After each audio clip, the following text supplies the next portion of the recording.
Octal to binary conversion. ஒரு octal நம்பரை அதுக்கு ஈக்குவலன்ட் பைனரி நம்பராக கன்வெர்ட் பண்ண போகிறோம்.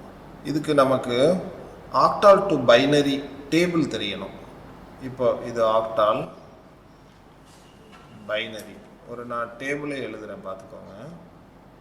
0க்கு 0 0 0, 1க்கு 0 0 1. ஹெக்ஸாடெசிமல் நம்பரில் எத்தனை பிட்டில் எழுதுனேன்? 4 பிட்டில் எழுதுனேன். பட் ஆக்டாலில் 3 பிட்ஸில் எழுதணும். 2க்கு என்ன வரணும்? 0 1 0. 3க்கு 0 1 1. 4க்கு 1 0 0. 5க்கு 1 0 1.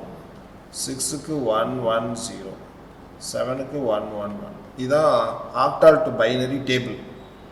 இந்த டேபிளை வச்சுட்டு அப்படியே டைரெக்டாக சப்ஸ்டியூட் பண்ண வேண்டியது தான். ஒவ்வொரு ஆக்டால் டிஜிட்டுக்கும் ஈக்குவலண்ட் 3 பிட் பைனரி நம்பரை அப்படியே சப்ஸ்டியூட் பண்ண போகும். இப்போ பாருங்களேன், 7 5ன்னு இருக்குது, அது ஒரு ஆக்டால் நம்பர்னு தெரியுது. 7க்கு என்ன? 1 1 1 அப்படியே எழுதியாச்சு. 5க்கு என்ன? 101 எழுதியாச்சு.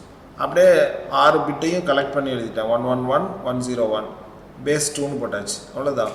75க்கு ஈக்குவலண்ட், 75ங்கிற ஆக்டால் நம்பருக்கு ஈக்குவலண்ட் ஈக்குவலண்ட் பைனரி நம்பர் 1110. இதுவே ஃப்ராக்ஷனல் நம்பராக இருந்தாலும் அதே போல தான். இப்போ 0.24ன்னு இருக்குது, 0.24ன்னு ஒரு நம்பர். டெசிமல் நம்பரை கன்வெர்ட் பண்ணோன்னாலும் அதே பேட்டர்ன் தான், அதே சப்ஸ்டியூஷன் தான், 3 பிட் சப்ஸ்டியூஷன் தான் பண்ண போகிறோம். இப்போ எக்ஸாம்பிளுக்கு 0.24ன்னு இருக்குது, இது ஒரு octal number, octal decimal number.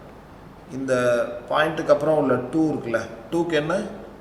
0 1 0. 4க்கு என்ன? 1 0 0. அப்படியே எழுதிட்டோம். டெசிமலுக்கு அப்புறம் 0 1 0 1 0 0.